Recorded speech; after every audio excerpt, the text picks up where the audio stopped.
Ladies and gentlemen, welcome to the podcast, the Drafted Up Podcast. I'm Theo, that's Nick. It's Thursday, so you know we're covering the Week 12 slate of NFL action, and we're giving you our starts of the week, and we'll finish off with our power rankings for our top 5 players.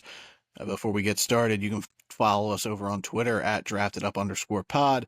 And you can find us over on Apple, YouTube, Spotify. Search Drafted Up Podcast. We'll be there. Like, rate, subscribe, review, share, word of mouth, all that good stuff. We appreciate it. Nick, how you doing on this cold, wet Thursday night here in PA? Dude, it is so cold out. The temperature is like plummeting, and tomorrow is supposed to be a high of like 35. So it's going to be a miserable day. We're getting snow Supposed tomorrow. To snow, yeah. Yeah, so it'll I be miss a the vibe. drought. I miss our little drought. We've got enough rain the last day and a half. I'm done. I agree. It didn't rain here for like 40 some days, and it was actually pretty delightful. I'm not going to lie. Never heard of a drought in the winter. That's kind of a crazy thing. Didn't know that was possible. That is awesome. Yeah, very true. Showing my lack of weather knowledge. Sorry to all the meteorologists out here listening to our podcast. Yeah, but no, I'm doing good. Ready to talk some football. Yeah. Some decent games this week. Some bad ones too, though. Yeah, some ton of teams on bye. 6 teams on bye this week. And some heavy hitters in that list as well. So let's get into our starts of the week before we dive into our Week 12 previews. Who you got over at quarterback? Quarterback, I got Justin Herbert. Great pick. Herbert versus Baltimore this week, so it's a pass funnel there in Baltimore, so they're going to be passing a ton. And come on, dude, like the last 5 weeks, Herbert has had over 200 yards 4 of the 5 weeks. He's had a touchdown every game this year except one. So like he's on a good pace for touchdowns, and they're really kicking in. 3 of the last 4, he's had 2 touchdowns. So multiple touchdowns on the table here for versus Baltimore. And the options too now, like Huge has been turning it on, Ladd's been turning it on, Will Dissly's been turning it on. So like Herbert's surrounded by all these weapons that he's now getting the ball. They're passing a ton too. So 36 pass attempts last week versus Cincinnati. So I'm expecting something very similar here versus Baltimore. So I'm all in on Justin Herbert. And I know we got another Charger coming up here on the start of the week. So Chargers, good plays this week. A little foreshadowing there. I'm going with Tua Tagovailoa for the Miami Dolphins. They're playing versus New England, home game. I've been waiting to see Tua since he came back to kind of have this big game he had last week versus Vegas. 28 for 36, 288, 3 touchdowns. The Dolphins offense, they're scoring points. And New England, like you may think like, oh, well, they're playing New England. They're going to wipe the floor with them. And they're not going to have to score a ton, so no points. Nah, New England's playing good football. The last couple games, like, they've been close. They only lost by 3, and then they lost by, 6 to the Rams. Like, Drake May's keeping them in football games, so if he can keep the offense going and scoring, Tua and the Dolphins are going to have to go. I expect big game for Miami's offense. I really like Tua this week, especially with guys like Josh Allen, Joe Burrow on bye weeks. You're going to need a quarterback. I think Tua is a great option this week. Hell yeah, dude. This might be the first time Tua's been start of the week, and maybe even Herbert, to be honest. I'm not sure if Herbert's been named. So that's pretty cool. We should have kept track of start of the weeks throughout the year. Kind of dropped the ball on that one. I would like to see, like, at the end of the year, who we picked for starts of the week the most. But it's pretty good to hear Herbert and Tua for starts of the week, though. 2 guys really starting to turn it on recently. Yeah. Let's jump a little out of order. Let's go to wide receiver. You foreshadowed that we're going to have another Charger on there. My start of the week at wide receiver is Ladd McConkey versus the Baltimore Ravens. Ladd McConkey has been hot as this Chargers offense has been getting going. Ladd McConkey has been the go-to option there. Like, Quentin Johnson's been the big play touchdown guy, but Ladd McConkey's getting everything underneath. He's getting peppered with targets. He's getting a ton of receptions. He was 6 for 123 last week against Cincinnati, 52 yards the week before that, 64 the week before that, 111 the week before that. So that's 4 really solid games. And we've seen what teams have done against Baltimore. Like you said, they are pass funnel. Look what Jamar Chase did against them. Like Pittsburgh, outlier last week, didn't really work out for any of the offenses there. But for the Chargers to win this game, they're going to have to score points. Ladd McConkey been heavily involved in this offense. He's becoming the prime option here. I expect his run to continue, and he's going to be a guy looking into next year where we're going to be talking about him possibly as a wide receiver 2 top 24 guy for sure going forward for the Chargers. Yeah, Lad's been turning it up, like the same kind of trajectory as Herbert's on. The last 4 or 5 weeks, they've just been kind of getting better every single week. The timing, the rapport has just been getting better and better. I love Lad going through the rest of the season. So yeah, he's makes quietly sense, start of the sitting week. at wide receiver 18 in full PPR on the season, like real quiet. Terms like George Pickens is wide receiver 17, so he's keeping up with these bigger name guys. I think he's kind of been under the radar, but I think he's a guy next year that we're going to be looking to do that big push projection forward. Yeah, we're going to be looking for Lad to make that huge second year leap. So I like it. Mine's a little bit riskier. It's a guy that's kind of been on a downward slope. He's been double digits, though, 3 weeks in a row. Every week this year, double digits except one game, and that was versus Philly. And Philly's the best passing defense in football, so understandable. It's Malik Neighbors. It's a super risky pick with Tommy DeVito as quarterback now. The DeVito. He's a bum. DeVito's a bum. But I truly expect the target numbers to actually increase for Neighbors, and that's gonna sound insane because 3 weeks in a row it's been 13, 11, and 10. I expect DeVito to pepper Neighbors the ball. He's the only saving grace. Him and Tyrone Tracy are going to be the only way we have any way of competing with Tampa Bay. So Tommy DeVito knows what he has to do, and it's get the superstars the ball. Malik Neighbors, I expect to have almost double-digit catches. It's going to be it's a risky start, I'm not going to lie, because he has no quarterback. Like, we thought Danny Jones was bad. Tommy DeVito's going to be worse because the Giants are actively tanking.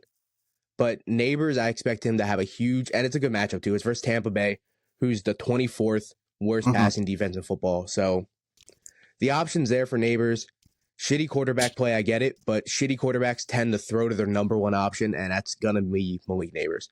I also expect Wan'Dale Robinson too. We'll get there too. Like, the targets are going to be not pretty, but they're going to be PPR heavy. Like, full PPR, start these guys. Yeah, we know Tommy DeVito wants to sling the ball. We've actually seen him play the. Yeah, we've seen Tommy DeVito. The Giants are living DeVito loco right now, so well, we'll see. I like the risk there. We'll see if Tommy Cutlets comes through for you guys or not. And the Giants have some dissension, some player locker room mumblings, like players aren't happy. So we'll see. We'll see if that future costs like Brian Dable's job if the players aren't happy with him. We'll see how it turns out for the Giants here going forward. I will say this on the record as a Giants fan. Tommy DeVito is my most hated player in the NFL. Like, I truly hate that man. More than Anthony Richardson? Oh, yeah. Anthony Richardson you hate that guy. He has potential and talent. And, like, I want Anthony Richardson to prove me wrong. Tommy DeVito's a bum.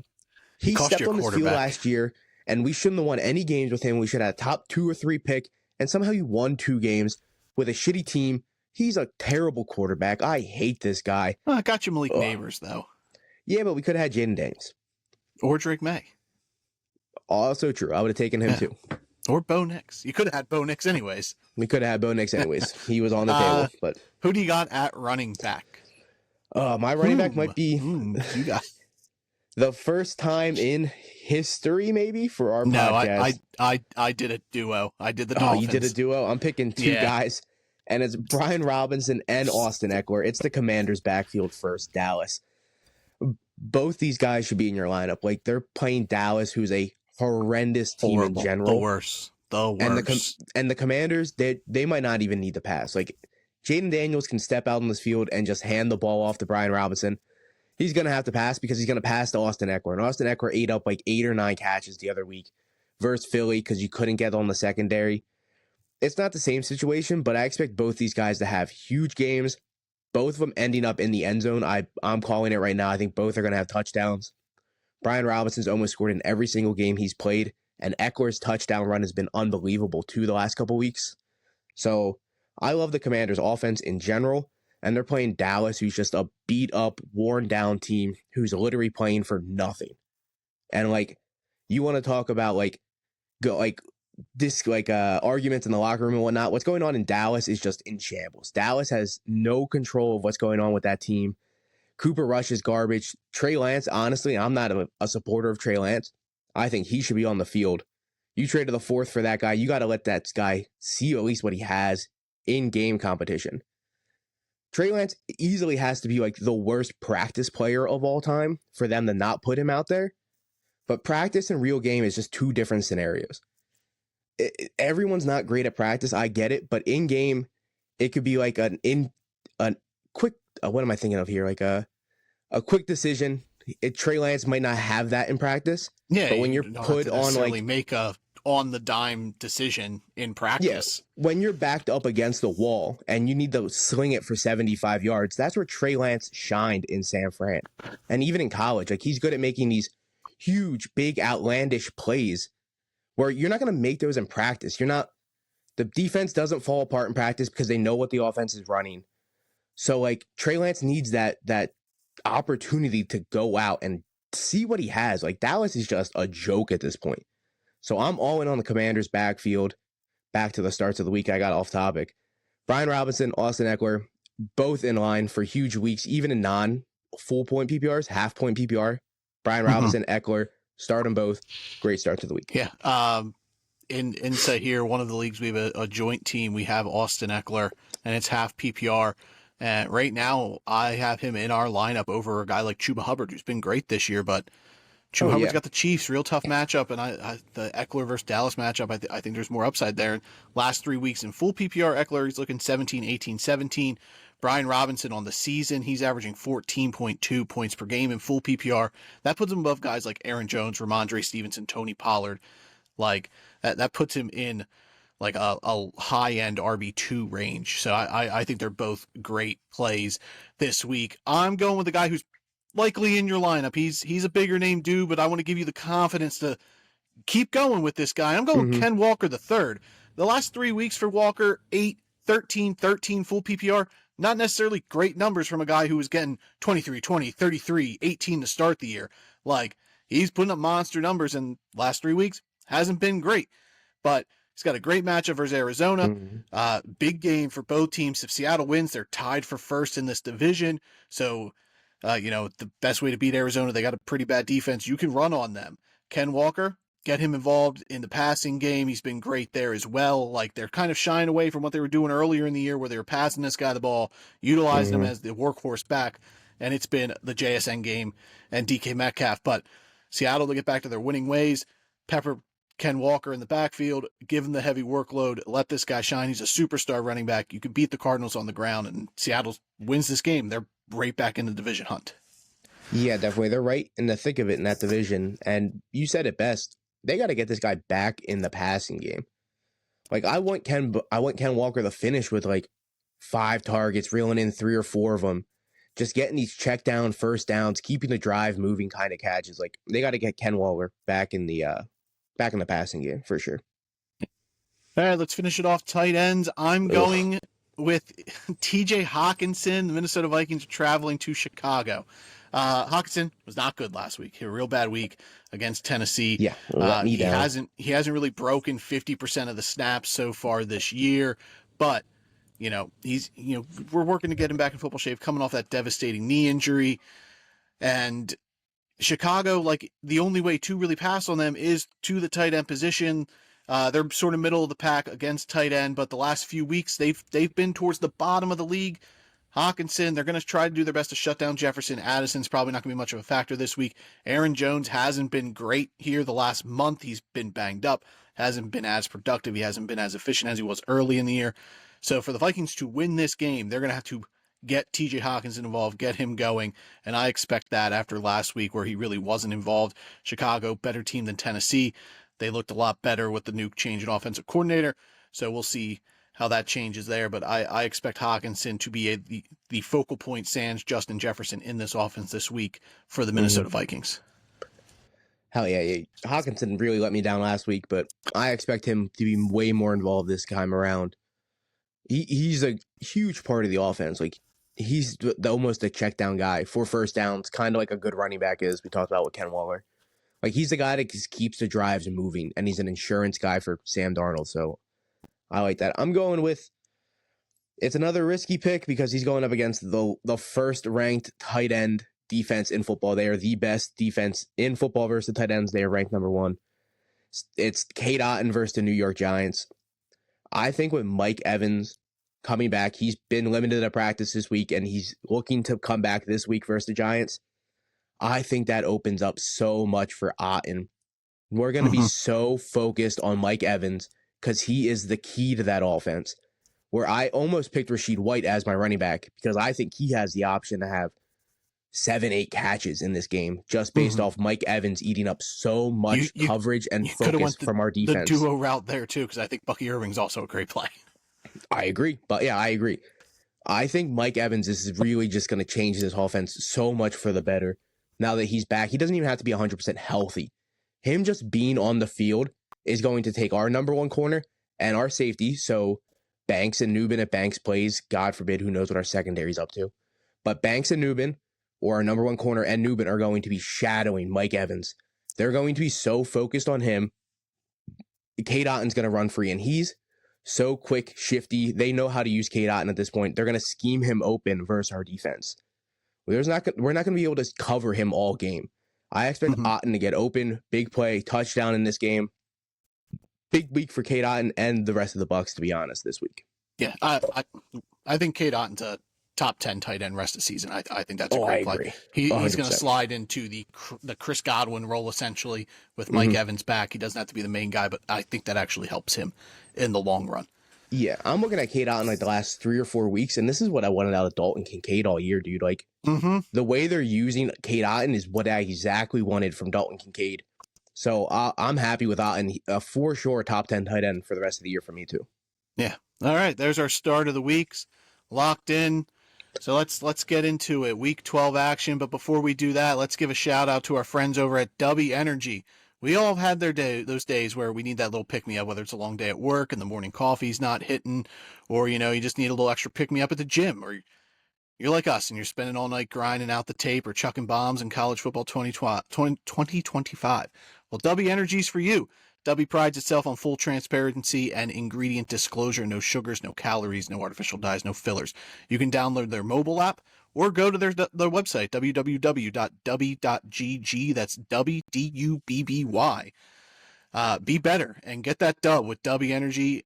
And at checkout, use the code DRAFTITUP for a 10% discount on your order. So you'll be supporting the pod and, supporting a little pick-me-up for yourself. Get a little pick-me-up with some healthy energy from W Energy, WDUBBY. Download their mobile app or go to their site, www.w.gg, and use the code DRAFTITUP for a 10% discount.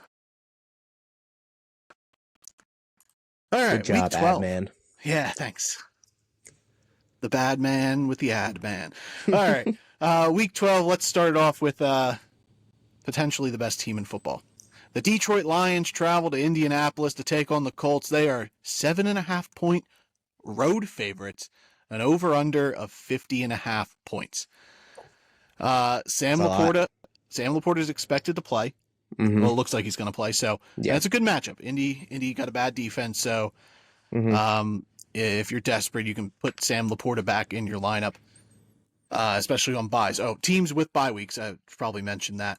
For sure. Because I brought it up at the beginning, it's a big bye week here, a 6-team bye week, and we're looking no Falcons, no Bills, no Bengals, no Saints, no Jets, no Jaguars. So some heavy hitters missing: Josh Allen, Joe Burrow, Jamar Chase, Chase Brown, T. Higgins, Bijan Robinson, Breece Hall, Alvin Kamara, James Cook. Yeah, ton of great players. There's a ton of talent. Amari Cooper. Even Taysom Hill, who went off last week and was probably out on your waiver, and you went to get him, and you're just like, shoot, this guy's not playing this week. I would love to see how many people didn't realize that Taysom Hill's on a bye this week and they picked him up. He should be picked up. 100% Taysom Hill should be on teams at this point. But I'm sure there were so many people that were like, oh, I got Taysom Hill. And they saw that big game. Yep. He's on a bye. What? So you just got to wait a week for Taysom Hill, but he's a very exciting guy to have in your lineup because anything can happen when you Taysom Hill's in your lineup, dude. Who knows? Passing touchdown, rushing touchdowns, receiving. It's an endless option, dude. Yeah. So a guy like Sam Laporta with the bye weeks, you can slide him into your lineup here. He's in play with a good matchup. But Lions are pretty simple. You're Montgomery, Gibbs, Amon-Ra, lock him in. Jameson Williams, I think there's wiggle room where you don't have to play him, but I'm putting him in my lineup this week. I think he's a good flex play. Like, I would play him over Josh Downs, who's on the opposite side of the field here. This week, I'm going to trust Jared Goff a little more than I am Anthony Richardson in that terms, but I would have them neck and neck. So if you want to go Josh Downs, I'd get it because he's the guy in Indy, but I'd lean towards the upside in JMO. I would lean Downs over JMO. It's close though, for sure. The upside for Williams is just 70-yard touchdown. Like, that's what you want out of a fantasy option. Downs a little bit more safer, so I'm sure people are realizing like the trend here. Like, Nick always goes safer, TJ always goes a little bit boom. I love those upside guys. You do, and I love like a real safe guy. Sometimes you just need a double, brother. Josh Downs though, I would go over JMO. I don't fret that. I would have them. They're really close, like, because Josh Downs can hit a big play as well, but he's not necessarily that role for Indy. It seems that's Adonai Mitchell and Alec Pierce for Anthony Richardson. Sam Laporta, you could put him in your lineup if he's active with all the tight ends on buys. He should be active. He's been full of practice. Like, would you play him over Will Dissly? No. I agree. I would still. What a world. Which is crazy. Like, when we get there, like, Will Dissly is such a startable option in fantasy football at this point. What about my dude, Jonnu Smith? Oh, man. Probably not. I like Jonnu a lot. I think Laporta would be right with those guys, but I would lean Jonnu as well. Colts, Jonathan Taylor. You really can't bench him, but Detroit, you can't really run on him, and Johnny Taylor isn't a guy who's going to catch a ton of passes, so we could be looking at a similar situation last week where he failed to break double digits. So that is in the realm here for Jonathan Taylor, especially because we've seen at the goal line Anthony Richardson, they ran it in twice, and sure, they could go Jonathan Taylor. It could be, a 50-50 split there, but you never know what you're going to get, so you got to temper your expectations, and it tempers the ceiling for a guy like Jonathan Taylor. Yeah, with Joe Flacco, his ceiling was way higher because he would have obviously gotten every single goal line look. It happened last week. Richardson took 2 touchdowns, I believe, at the goal line, or 1 at least. So you got to start Taylor, but it's in line for a bumpy, rough week again. So just be aware of that. Detroit's only question really for Detroit is Jared Goff. Like, yeah, the matchup's great, but Jared Goff's been all over. Like, I know it's tough to not play Jared Goff after he put up the game he did last week, and broke like a near 50-point game in 6-point PPR, but it's been a roller coaster ride where sometimes you get those dud games and it's a line just they're just running a ton. They get a ton of rushing touchdowns with Goff. They're like 50 some last week, and the week before that he was like 15-16. So like. Jared Goff is so inconsistent. It's kind of tough to get a read on him. But yeah, I'd play him though. It would depend. I'd play him over Anthony Richardson for sure, but I wouldn't play him over your start of the week in Justin Herbert. I wouldn't play him over Tua. I would start Jordan Love over him. I would hold him in like the same realm as like Sam Darnold, like a 15 to 16 ranked range. Like, I'd play Geno over him too this week. I don't know. I was thinking like 12 to 14 range, so a little bit right before you were, but still pretty close to be honest. But I would go Herbert and a couple of those guys over him. Yeah, and Richardson. If you're a team trying to play spoiler and you need the big upside, try to play to beat the big team, yeah, I'd throw Richardson in. But if I'm competing for a playoff spot, Anthony Richardson is not a guy I want in my lineup. Yeah, no, I agree. I would need to see at least another performance or at least 2 out of Richardson before I'm comfortably starting him. Yeah. Anything else for this game before we pick our winner? No, not really. I think it's going to be a pretty bad game. I think Detroit covers at 7.5. Yeah, I think the Lions win this one. I also think they cover. Yeah, I think Detroit's got this in the bag. All right. Moving on, Kansas City. The Chiefs travel to Carolina to take on the Panthers. Oof. The Chiefs, just like the Lions, favored on the road at 10.5 points, an over-under of 43. So that's a lot of points.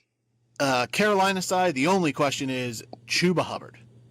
The Chiefs are the best team at stopping the run Mm-hmm. through just, terms of points per game and then adjusted stuff.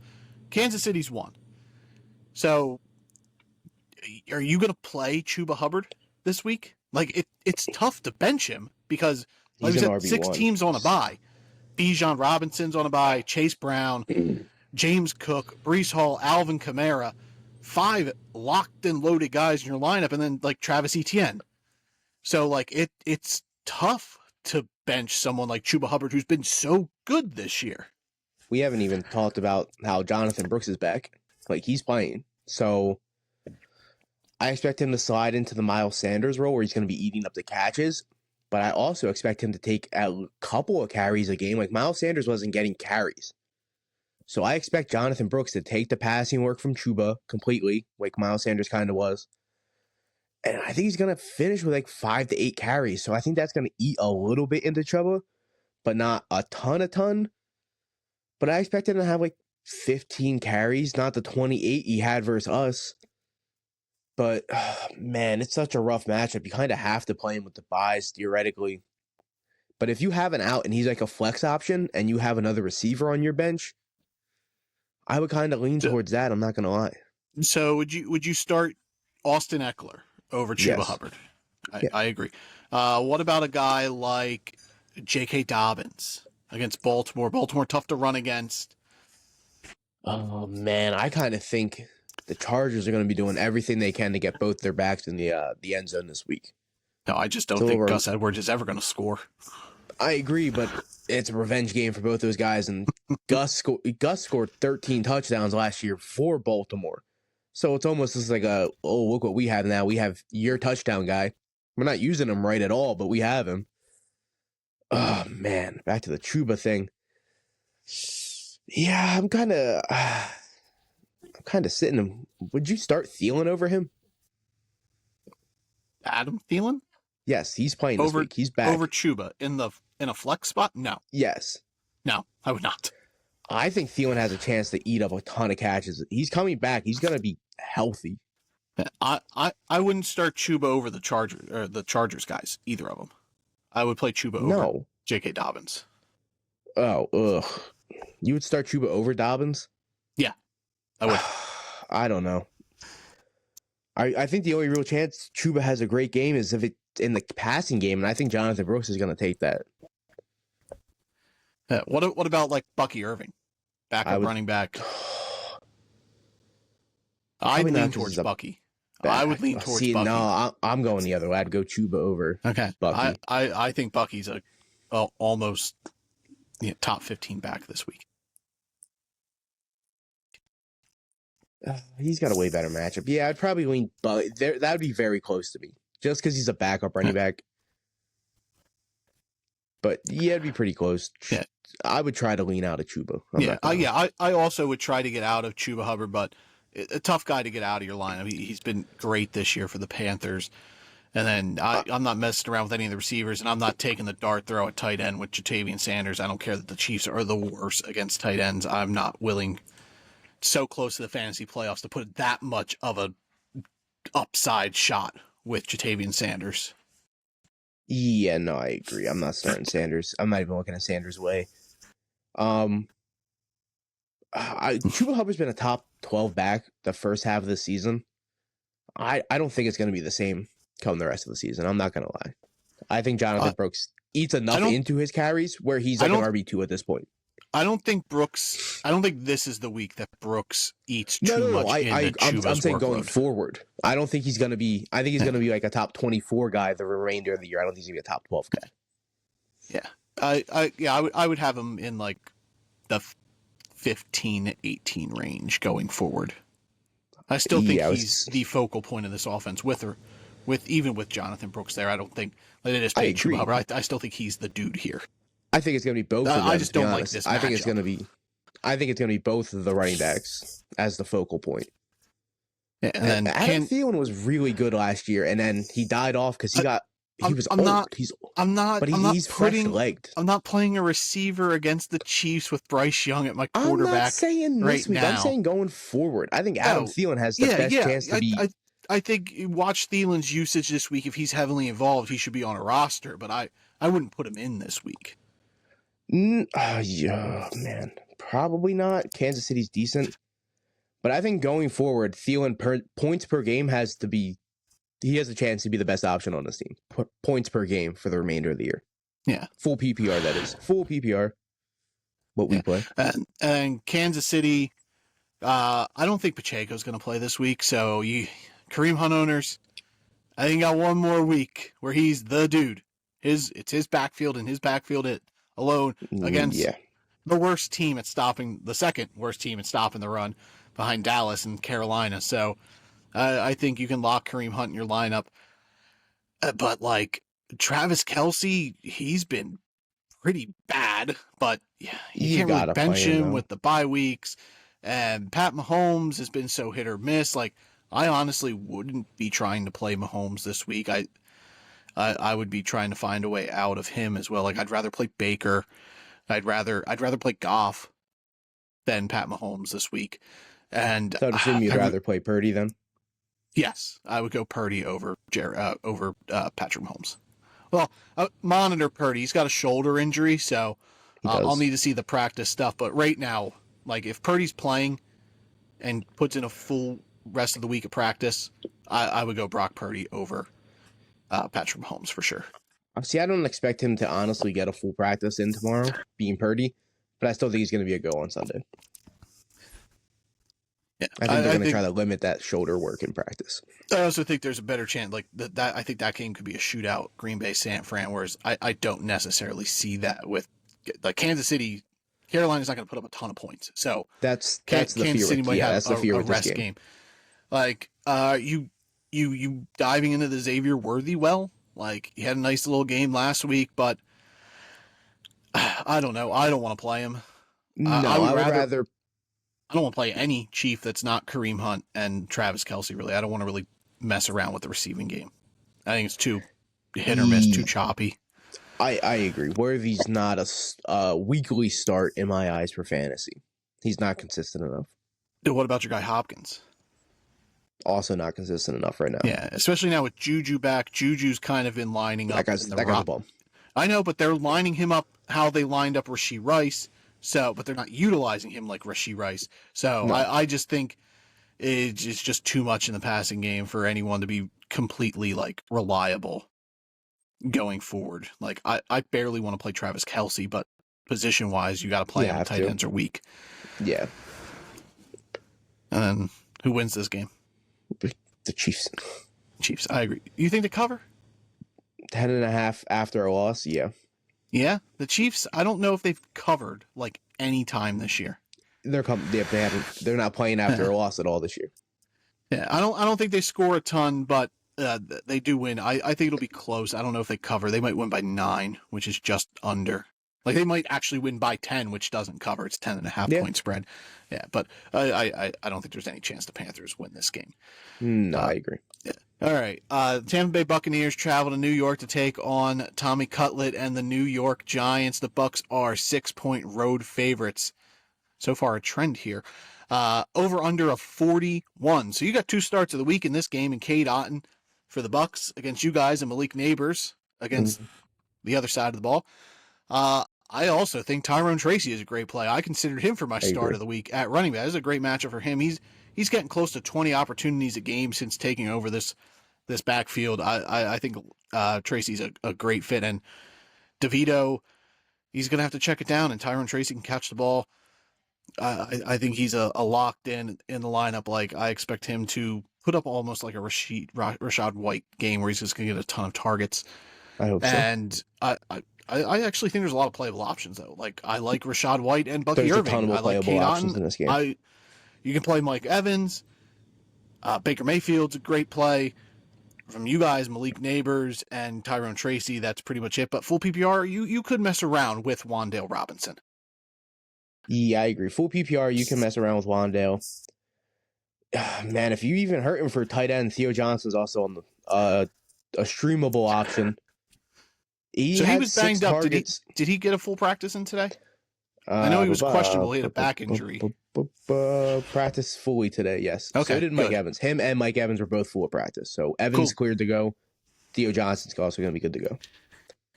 So, but yeah, he's 2 games in a row with 6 targets coming off the bye. I think he's going to be more involved as well. So Theo Johnson's very streamable. It's not a guy you can rely on, but he's an option.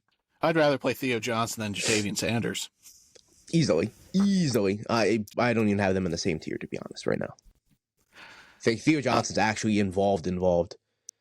I get Sanders has been, but Sanders he has was involved been, in it, but Bryce Young hasn't used him as much as Andy Dalton was. Exactly, that's the thing. It's so streaky with Sanders right now. But yeah, I think there's a ton of play in this game, and yeah, I think Superflex you could mess around with DeVito, 2 QB leagues, but I'm not saying play him, but 2 QB leagues where you have to start 2 quarterbacks with 6 teams on a bye. Tommy DeVito is probably a top 24 play this week when there's only 26 quarterbacks playing football. Says the fucking guy who wouldn't even have started Matt Stafford in a Superflex league. The week before he dropped 40 some points. There was 2 teams on a bye, so there was way more players. I said he wasn't a top 24 guy. I would have had him like 25, and I apologize. I apologize for that. Tommy DeVito should be a top 24 play with only 26 quarterbacks playing football this week. I hope he's not. I hope he finishes 27 somehow. So, would you play Tommy DeVito over Bryce Young? Yeah. Yeah. Would you play him over Don't Cooper make me Rush? do this on the podcast. No. Would you play him over Cooper? No. No, I wouldn't. Cooper Rush almost had 400 passing yards last week. Okay. Tommy DeVito can't put up 400 passing yards in would you play him over? Would you play him over Gardner Minshew? No. I think Minshew also Against has Denver? a higher ceiling. Oh, God. I forgot they played Denver. No, fuck this. I'm not doing this on the podcast. Danny DeVito's dog shit. I just need him to be better than 2 guys. He will. He should. I hope he not. Can run. He was on pace to average 500 yards rushing if he had played a full season. Like there's a rushing upside with Tommy DeVito, but that's irrelevant because I don't know a ton of people playing in like you have to start 2 quarterback leagues. So, but if you did, Tommy DeVito's a fine play. Is there any chance you guys win this game? Tampa's lost 4 in a row. No. Are you willing to? How are you looking at the other Bucs receivers? Like, you willing to keep Jalen McMillan on a roster? I personally am not. I'm done with McMillan. I think it's just I'm out on him this year. I don't care that Mike Evans coming back probably helps him, but he wasn't producing when he should have been the number 1 receiver. He wasn't doing anything. He's not. He's a rookie who's not ready to be a number 1 or even a number 2, to be honest. I want to see how he's involved with Evans now that there's an actual alpha on the field to eat the coverage, and Kate Otton's still on the field, White's on the field. McMillan now has a chance to be the Jameson Williams where he can just sneak in a big play and blow off the top of the roof all for the defense. Though, my bold prediction though this week is Sterling Shepard's getting in the end zone this week. 100%. He's playing the Giants. He's going to be heated and ready to go. And Baker Mayfield loves that fucking guy. Like, they're legitimate friends off the field. They went to college together. Sterling Shepard's getting in the end zone this week. Does Baker Mayfield have bad rapport with any of his receivers? Like, I feel he loves Mike Evans. He loves Chris Godwin. He loves Sterling Shepard. He hated Odell Beckham. There's the one. I was going to say, who did he have beef with in Cleveland? And it was Odell. Odell hated that fucking guy. It was Odell and Jarvis Landry. Baker wasn't about their vibes. He wasn't fucking with them. That has to make you think about their vibes, though. I'm not going to lie. Baker Mayfield seems like the most enjoyable dude to hang out with. I'm not going to lie. So they were trying to get an LSU dude in there. I don't know what LSU quarterbacks were around at the time. Zach Mettenberg, maybe. Yeah, that's your guy. But is there any chance the Giants win this game? No. Okay. You think Tampa covers? 6 points? What is it? 6. Yeah, touchdown. Okay. Bucky Irving, good play. Rashad White, lock him in. Mm-hmm. Okay. All right. Tennessee travels to Houston to take on the Texans. The Texans are 8-point home favorites. Streak over. Not a road favorite team. Over under 40.5 points. Will Levis looked better against Minnesota than he has for most of the year. He He's looked fine the last 2 weeks. Yeah, he hasn't really been turning the ball over. Still taking sacks, but that's going to happen because Will Levis cannot read a blitz if his life depended on it. Yeah. But his passing work's been better. I think Will Levis is a streamable option this week if you're real desperate for quarterback. I would play him over. I would play him over Tommy DeVito. Oh, easily. I'd play a hurt Will Levis over Tommy DeVito. He has a chance to go out there and sling the rock. But you can pass on Houston, dude, and yeah. Will Levis is streamable this week for sure. Even more than Jameis Winston, to be honest. Yeah, I would play Levis like over Winston on Thursday. King. Yeah.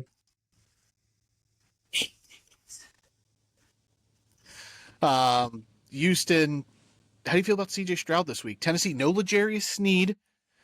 I kind of C.J. Stroud's really good at home, and this is a home game. And in our home league, he's a full Nico back. Like Nico is going to, I think, open it up. Joe Mixon's going to have another huge game because that's what he's done every single game he's finished that he started. A little tough to run on Tennessee, though. So it is, but even on like rough matchups, they don't shy away. Versus Detroit, who you can't run versus, he had 25 carries. Ken Walker had 3 touchdowns on Detroit, though. Yeah, but Detroit is a red running matchup. He literally averaged 1.8 yards versus Detroit, and they still just gave him the rock. How did you against Minnesota? Because I feel Minnesota and Tennessee are similar in terms of like stopping the run. Who are we talking about? Joe Mixon? Yeah. He didn't play that game. Oh, he didn't play versus the Vikings? Okay. No. He got hurt the week before. Okay. I couldn't remember the weeks he missed. Okay. That's why I was like, he didn't play the Vikings, but he's one of these hurt games up here. Yeah. All right. Never mind that. Then, I mean, obviously you're not going to take Joe Mixon out of your lineup, but I'm in the realm where in our home league, I have the option to play C.J. Stroud home against the Titans or play Geno Smith against the Cardinals, and I've been going back and forth all week. So where would you go? Like I have Nico Collins, so I would go Stroud. I would go Stroud, and not because of the stack, but it is because of Nico, though. So Nico's going to I would put money on a Nico touchdown this week. Nico's gonna get in the end zone. He's fully back. He had one called back last week. It was a 75-yard screen pass that he took to the house. First play of the game. I fully expect it's either going to be one of those or a deep bomb. Nico's a touchdown king. Like, even on a hurt hammy, he got in the end zone the week he got hurt. Nico's opens it up for Stroud. I would go Stroud in your matchup there. Okay. Tank Dell. But back to Joe Mixon real quick. Joe Mixon's had a touchdown every game he's played except the week he got hurt, week 2. He's had 100 yards every game except week 2 and Detroit. So they didn't really run versus Detroit. You can't. And then the week he got hurt, so he didn't play. He's had 100 yards every game. Like, Joe Mixon is a fantasy god this year. It's unbelievable the stuff he's doing in Houston this year. Points per game basis, Joe Mixon is RB1 in full PPR. Yeah, he is king. Yeah, over Derrick Henry. Mm-hmm. Oh, I'm sorry. He is. Yeah, he is one. Sorry. Oh, he's one. I was looking for Saquon. He's 0.6 over Saquon. Saquon was RB1 in Barkley. Yeah, Joe Mixon. Barkley. Joe Mixon is averaging 22.6 points per game in full PPR. Saquon's averaging 22, and then Derrick Henry is third at 20.6. So yeah, Joe Mixon has been incredible this year. Yeah. You're going to put him in your lineup, even though it is a tougher matchup. But Tennessee, you could score on Tennessee. Like, they have a good defense in terms of like stopping, like yardage stuff. But you could still put points up on them. So I'm locking in Tank Dell. I'm locking in Joe Mixon and Nico Collins. How do you feel about Tank Dell? That was going to be my thing. Like, I'm cool with Stroud this week. So really, my only question for Houston this week is Tank Dell. Like, hit or miss on Tank Dell this week. He's just been not good. I don't want to say he hasn't been good this year. It's coming off that ankle injury, and he was shot. I know, but I do think that I don't think it's a talent issue. I think it is that. Like, coming back, look what Tony Pollard did. Tony Pollard looked bad last year off this. He had the same injury. Yeah. And he looked bad. And Tony Pollard didn't get shot. And Tony Pollard started off strong this year. He's been banged up here on this little bit, so he hasn't been as productive. But I just think Tank Dell, it's just coming back and recovering from this injury. I wouldn't play him. I would play him. This is going to sound crazy. I would play him over Jalen Waddle. Yeah, I'd definitely play him over Waddle. Waddle's been really bad, and that's coming from me, who's been defending Waddle the last 3 or 4 weeks on the pod. But I would go Tank Dell over Waddle. I agree. But Tank Dell, back to the talent thing, like I would never question Tank Dell's talent. okay, I think I thought maybe that's where you're going to saying that he's just no, but maybe just not good. But there's something wrong. Like Tank Dell was tremendously talented. Him coming out of college last year in Houston, he was one of my favorite receivers. Like he's the guy. I love Tank Dell. I think he has every bit of talent to be a great NFL receiver, but something's not right now. Like he's not separating, he's not catching as well as he can. His game's just off right now. I don't know if it's like a mental thing or he's just really banged up. It could be a combination of like both, to be honest. What about Tank Dell or DJ Moore? DJ Moore, real risky, but he's playing Minnesota, the ultimate pass funnel. I kind of like DJ Moore this week. I'm not gonna lie. Okay, what about Rome Odunze? Because I like Rome too. I think Keenan Allen's phased out. I would play Tank Dell over Keenan Allen. I don't think I would play Tank Dell over the other. Too. I would go Rome. Okay, but they're close. I would say they're close for sure. Yeah, Rome's got a great matchup. New offensive coordinator. They're slinging it too. Like they're going to be throwing the ball. Same game. Tank Dell or the touchdown machine Nick Westbrook-Ikhine. Tank Dell. Okay, you're not fucking around with the. No, I honestly thought you were going to say Calvin Ridley, so that was actually really disrespectful in my eyes. No. I was going to Nick Westbrook-Ikhine. No, like I have Tank Dell and Calvin Ridley pretty close. Like I don't have. I would rather have Nick Westbrook-Ikhine than Keenan Allen. Yeah. What about Jalen Waddle? It's closer than it should be. It is closer than it sounds. I 100% agree. But I think I would still lean slightly towards Waddle just because talent and quarterback. I agree right now. I would still lean it, but 3 of the last 4 weeks he's had double digits, where Waddle, I don't know if he's had double digits. Maybe it's since Tua's first couple games. I don't really have his stats in front of me. I will soon when we get there, but... Yeah, Nick Westbrook-Ikhine has been a sleeper a bit. Like, he's a guy you should be keeping your eye on. He's scoring points. Mm-hmm. Waddle hasn't had 10 points in full PPR since week 1. That's exactly what I said, yeah. So, and Westbrook-Ikhine... I gotta make sure I'm on PPR, not standard. I am. Yeah. He's done it 3 of the last 4 weeks. I've been on the anti-Jalen Waddle. That's been my take on the pod. I'm going with Westbrook-Ikhine. That like Jalen Waddle's pretty much just getting 8 points a game. And that's not it. That's not working. His ceiling's like 8. Well, that's his average on the year. Is 8. Yeah, his season high was week 1, 16. You can almost cut the guy. You can cut him 100%. If you have other options on like the market, I would go get someone who's always doing stuff. All right, let's get back on this game as we're a little off track with Jalen Waddle. Real quick on my answer though, that I would go Waddle one more week, but after, if Westbrook-Ikhine, whatever, if he outscores Waddle again, just make the move. Like cut Waddle, pick up anybody, pick up someone who's scoring, dude. Tony Pollard, you messing around with him this week? Like a lot of buys, so I think you got it. Like Tony Pollard or Chuba Hubbard? Chuba. Okay, I agree.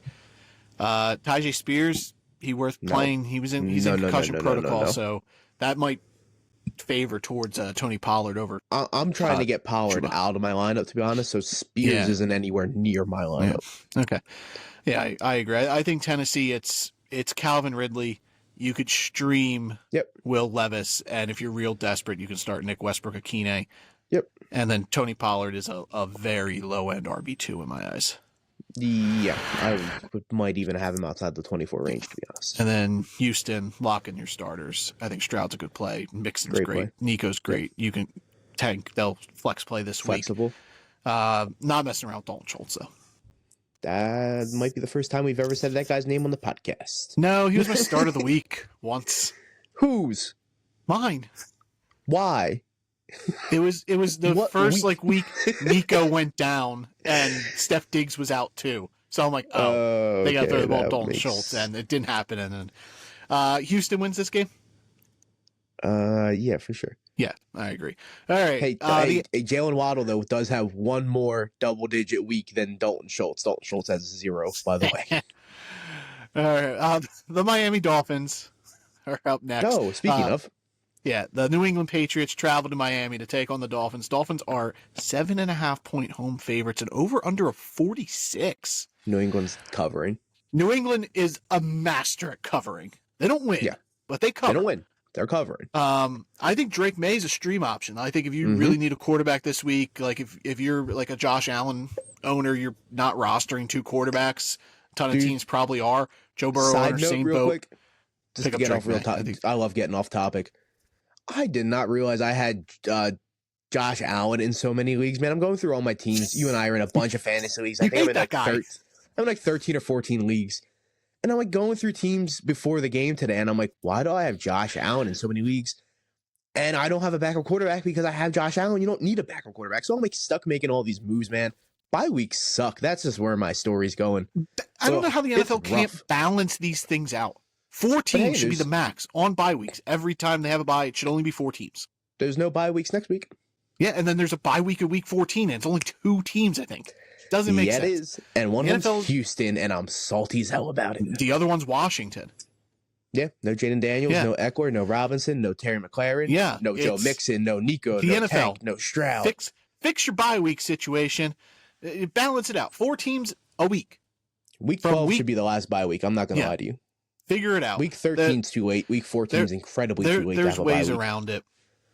Anywho, New England, I think Drake May is a fine play if you're desperate for a quarterback. He's been all right despite the lack of weapons. I think Hunter Henry's a really good play if you're desperate for a tight end. Miami is terrible against tight ends.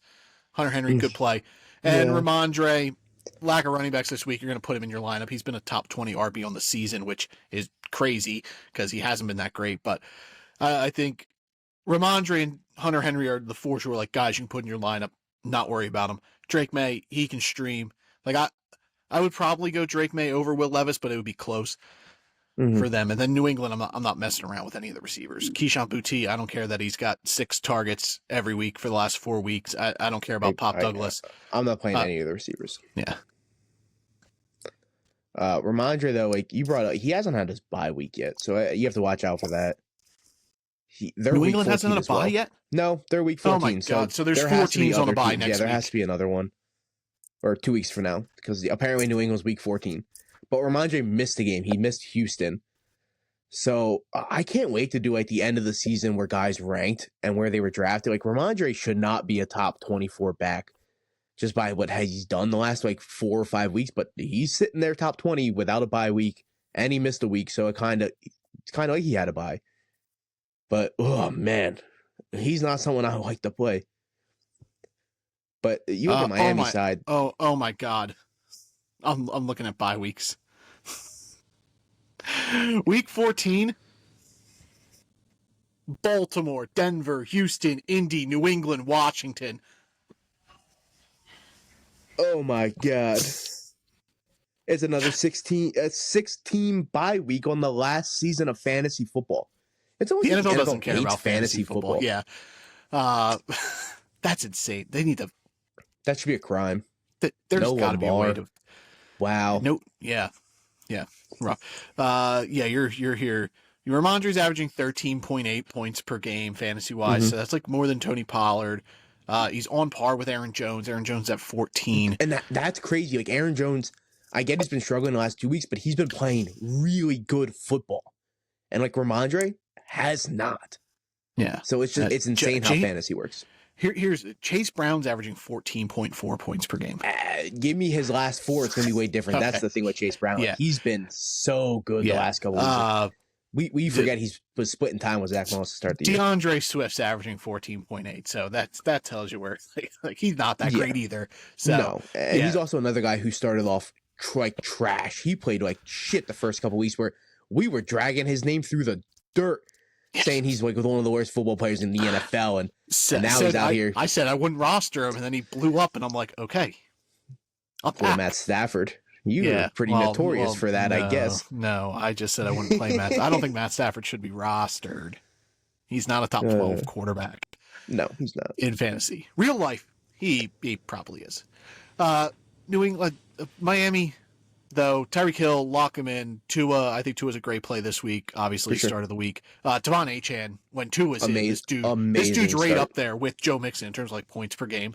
Like when Tua is in the lineup, Achane's been great. Plus, Raheem Mostert's been on the bench, not being used. Jalen Wright's been playing, but not effective. This is Devon Achane, workhorse back. And then the Mostert thing's weird, dude. I think he's done. I just think he's washed. He's looking slow. I'm not gonna lie. I think age caught him getting hurt this year. I think it all caught up to him. And then Jonnu Smith. I think Jonnu Smith's a really good play this week. Like I agree. I'd play him over Hunter Henry. I'd play him over Waddle. I do. Yeah, I would flex him over Waddle for sure. 100%. And that's not it. Even I close, think to be honest. I think both teams are easy. Yep.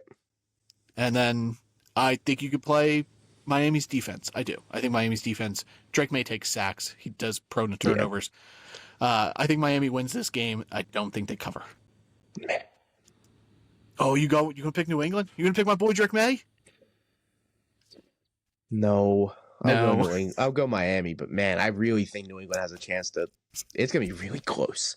I agree. I think Vegas is disrespecting New England with these spreads. I think they're gonna hang in every game. So that's what you want to see.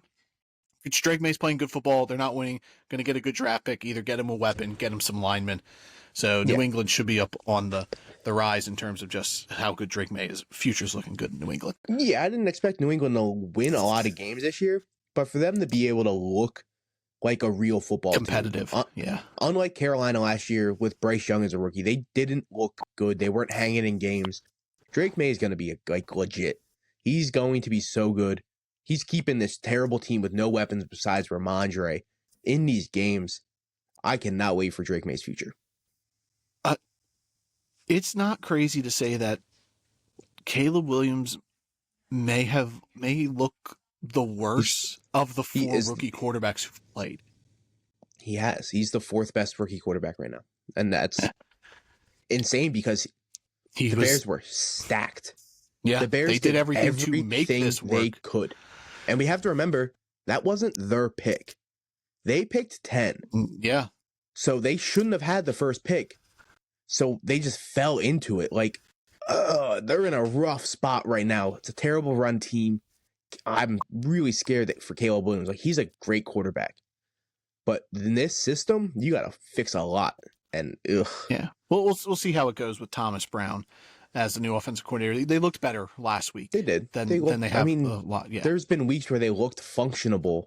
But they've been like Thomas Brown was moving him, like bootlegs, running him around, and Caleb Williams is really good at that stuff, whereas Shane Waldron wasn't doing that. And all right, Miami wins, New England covers. Yeah. The Dallas Cowboys travel to Washington to take on the Commanders. The Commanders are 10.5-point home favorites, over under of 45.5 points. I love both running backs this week for Washington, Eckler and Robinson. I think they're great plays. Terry McLaurin, not worried about him at all. Put him in your lineup. I think Zach Ertz is a fine option at tight end. Like I'd play Hunter Henry and Jonnu Smith over him. Would not play Hunter Henry. No, Jonnu I would. Hunter Henry, no. Zach Ertz has been pretty good all season, dude. He's like tight end 7 in full PPR. Okay, I'd still go Henry. I would go Zach Ertz. Just because I would go Jonnu over Zach Ertz. And the matchup too. Miami's abysmal against tight ends. Hunter Henry's tight end 9 in full PPR. So I get it, but I'm cool with Zach Ertz. Yeah, I think he's a 5-star. I would just go the matchup with Henry playing Miami than Zach Ertz. Like they're essentially like the same player. Hunter Henry's averaging 9.2. Zach Ertz 9.3. I would start Jonnu Smith over both of them. Yeah, but definitely. I think with the buys you could start either of those guys. Jaden Daniels, you're going to put him in, but it might be a situation I brought up with Jordan Love last week against like the Bears, where like they might not have to score a ton of points, and Dallas, you can just run all over them. So Jaden Daniels might get some rushing touchdowns. You got to hope for that. There might not be a ton of passing work for him. So, I have Jaden Daniels and Bo Nix in a dynasty league, and right now I'm leaning towards actually putting Bo Nix in my lineup over Jaden Daniels. Yeah, man, Bo Nix is playing Vegas, so both have great matchups. We're coming up to him. Yeah, I would go Bo over Jaden Daniels, just on the fear of Jaden Daniels. Like, we've seen Bo Nix in a blowout performance put up points because he had 4 touchdowns. They also don't have a reliable run game. Whereas exactly. Washington has 2 good running backs. And that's my fear. Like, we've seen games where Washington has blown out their opponent and they've had 4 rushing touchdowns, and none of them have been Daniels. And that might be this week. Yeah, there's a chance Robinson, Eckler, and McNichols all end up in the end zone. Like, that's a legitimate possibility. Yeah. So I would go Bo Nix over Daniels. Yeah. Yeah. Daniels isn't the guy I'm trying to get out of my lineup, but if you have a better option. But Bo Nix is a legitimate starting fantasy quarterback for the rest of the year. Like, Bo Nix is good. I would probably have Daniels in like the 7 to 12 range, just off the top of my dome, which was where I would have Bo Nix and like Baker Mayfield. Exactly where I would have Bo Nix. Yeah. Yeah. And I would play Daniels over Baker. I would play Daniels over Baker. And that one's a lot closer than Bo Nix, to be honest. Yeah. I think. I would play Justin Herbert over Jaden Daniels, though. I want to get real frisky. Your start of the week. Justin Herbert to play me, him over Bo Nix. Top 3 quarter. I would. Yeah, I agree. Yeah, I agree. Dallas, though. CeeDee Lamb. CeeDee Lamb's the only guy I'm playing. Yeah, like. Unless Shoemaker. I would play. I think Schoonmaker is a stream. Or Ferguson, I guess. Yeah, I don't think Ferguson's playing, so I think. Well, he's not, but I don't know if he is playing or not, to be honest. I would assume he's not. I think Schoonmaker. He's been in concussion protocol. Is a stream option, but I would play Zach Ertz over him. I'd play Hunter Henry. I'd play Jonnu over him. Yeah, I agree.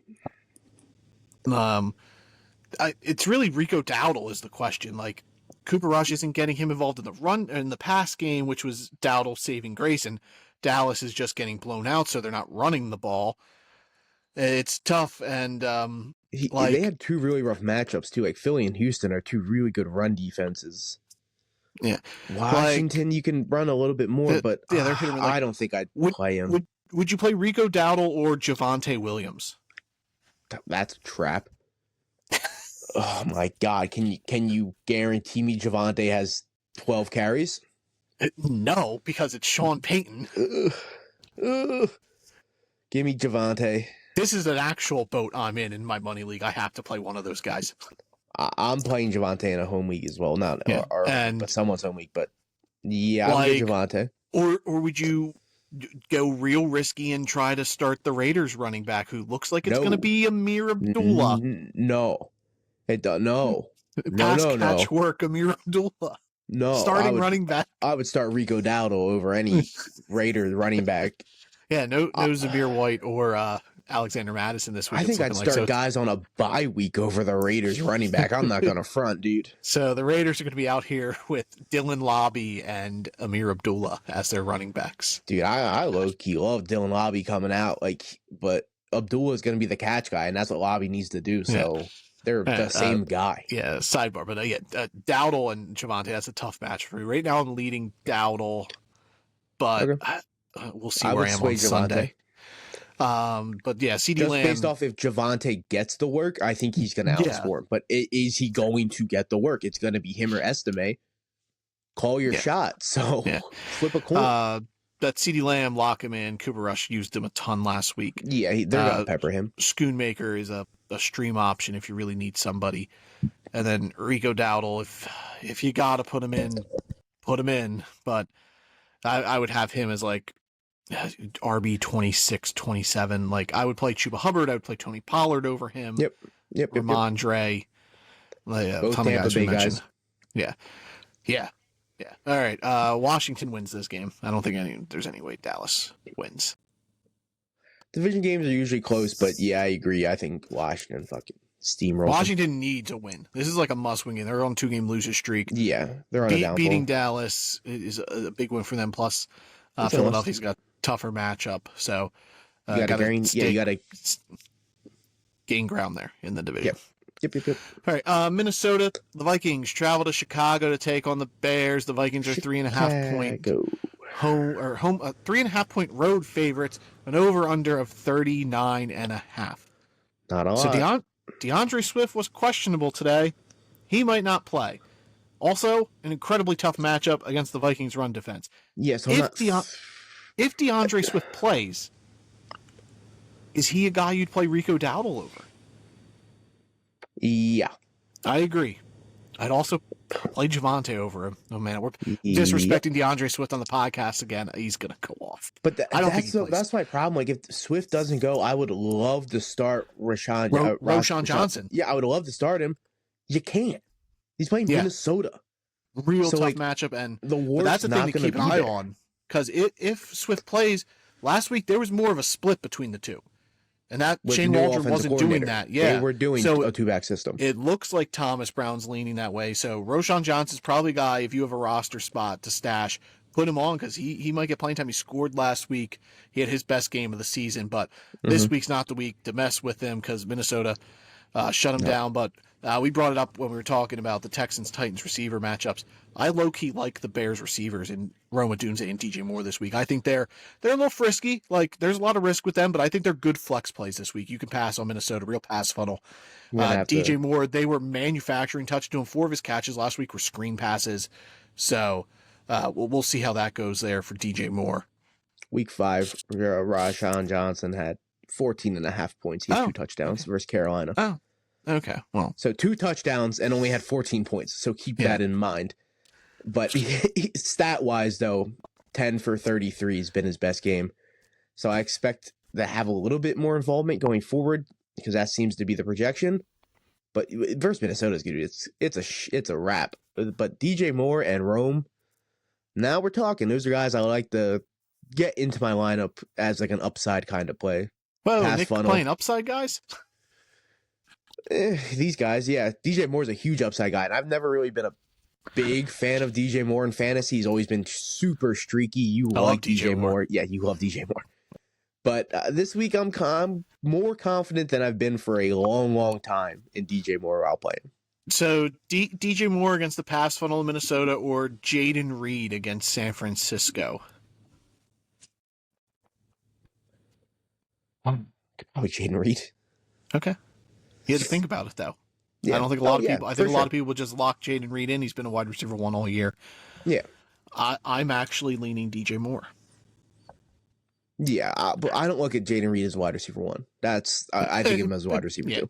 In points, he's that's. No, I agree. I don't you click view his him little as, profile. It's gonna say he's wide receiver 12. No, I get that. I just personally don't view him as. No. Yeah, I agree. I have him more in the wide receiver 2 range. Yeah. Yeah, I'm not messing around with any of the Bears running backs. Caleb Williams? No. Him or Will Levis, if you're real desperate for a quarterback. Levis. I guess. I think it's close. It's closer than you think. It's super close, and that's the problem I'm really struggling here. I think I would go Levis. Yeah, I would go Caleb just because of how close this game's projected to be. So, and you can't run on Minnesota. So I expect him to try to get stuff working through the air there. Cole Kmet, not messing with him. I don't care about 6 tight ends being on a bye. I'm not putting Cole Kmet in my lineup. He was used more this week than he had been in a while. So I'd keep an eye on that, but I wouldn't. I'm playing Hunter Henry and Jonnu Smith and Zach Ertz over him. I would probably even play Luke Schoonmaker over Cole Kmet. I agree, but it's something to keep an eye on. Don't roster him yet, but if he is more involved, he's someone that can be rosterable if he gets the chance to be involved in the offense. Yeah. And Minnesota side of the ball, Justin Jefferson obviously locked in your lineup. T.J. Hawkinson, my start of the week. If you could beat the Bears in the passing game, it's through tight ends. They've been a bottom half tight end team in terms of points per game for fantasy the last couple weeks, middle of the tier, but here the few weeks they've been like bottom 10. So I think Hawkinson's a good play. I'm not messing with Jordan Addison. I don't care that he had the big game last week. Real tough to pass on Chicago, and I don't even want to play Sam Darnold either. Yeah, no, I agree. Sorry about that. It's been a long day. Darnold, I probably would not play versus Chicago. Addison, yeah, dude, that one's going to be rough. I'm probably leaning towards the no. Like, I would try to find a way out of Addison if I can. Nick Westbrook-Akine or Jordan Addison. God damn it. Oh, my God. Yeah, that guy. Nick Westbrook-Akine. Jalen Waddle or Jordan Addison. Addison. I agree. Aaron Jones, how do you feel about him? He's been struggling last here. Week. He struggled. He was my start of the week, so I'm a little bit salty, taste in the mouth, but I think for the Vikings to win this game, they got to get Aaron Jones going. I agree. You got to get him way more involved again. Get him back, really start running again. I like Jones this week. Yeah, last 4 weeks in full PPR, 5.3, 12.1, 12.2, 11.5. So not great numbers. Like Aaron Jones is starting to tilt towards how we saw him initially at the beginning of the year, where he was low-end RB2. Yeah. But his start was so hot, so it's and his age, like who knows what the factors are, plus the rib injury. Mm-hmm. So, but I think for Minnesota to win this game, they need to get Aaron Jones going. Tough to pass on Chicago. So open up the run game, and that should help. And like Justin Jefferson's elite, you're going to pass to him regardless, which sometimes is a fault for Sam Darnold that he forces balls to Jefferson, and that's when he gets into these situations where he's turning the ball over unnecessarily. Yeah, I agree. All right, so ultimately, who wins this football game? Minnesota. Yeah, I agree. I think it's going to be tough, though. Have we had any different games? No, so far we're locked in. Even on Thursday, we both picked Pittsburgh. Yeah. Yeah. All right. Denver, the Broncos, they travel to Las Vegas to take on the Raiders. The Broncos are 6-point road favorites and over/under of 41. Let's get the Raiders out of the way. It's Brock Bowers for me and nobody else. Yep. You can't start Myers because of Denver's defense. Correct. Yep. It's Brock Bowers, 100%. Yeah. Yeah. So that's why I like team this week.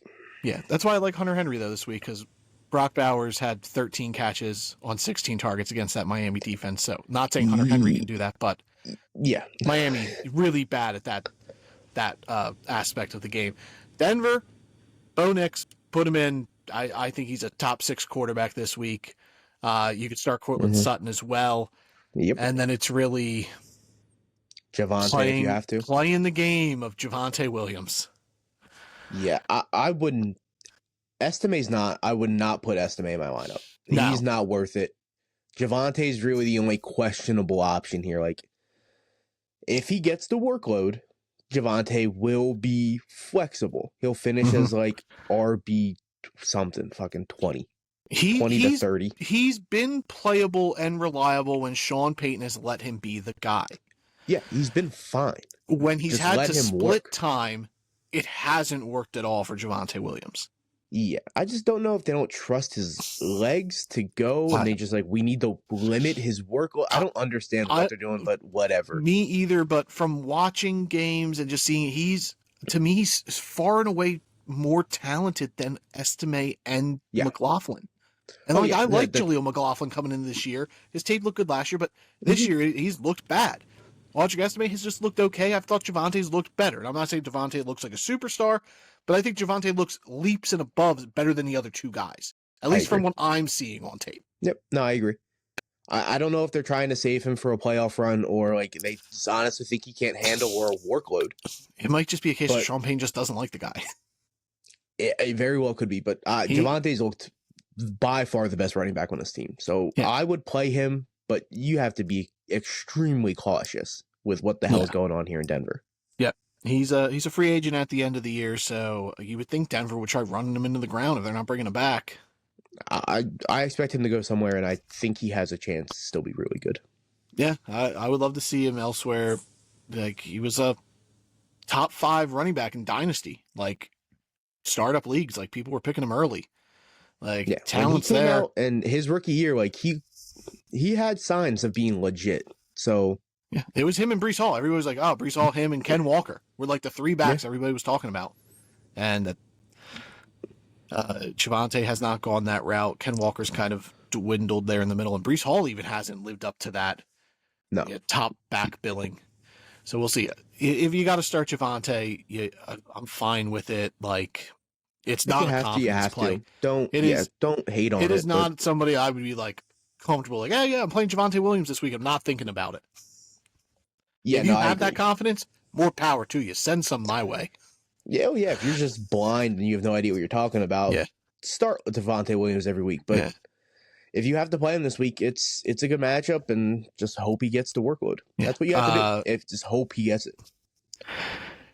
Deep leagues, I guess you can fuck around with Amir Abdullah, but not standard 12-team leagues, or even 14. I was gonna say I wouldn't even play him in 14-team leagues. Yeah.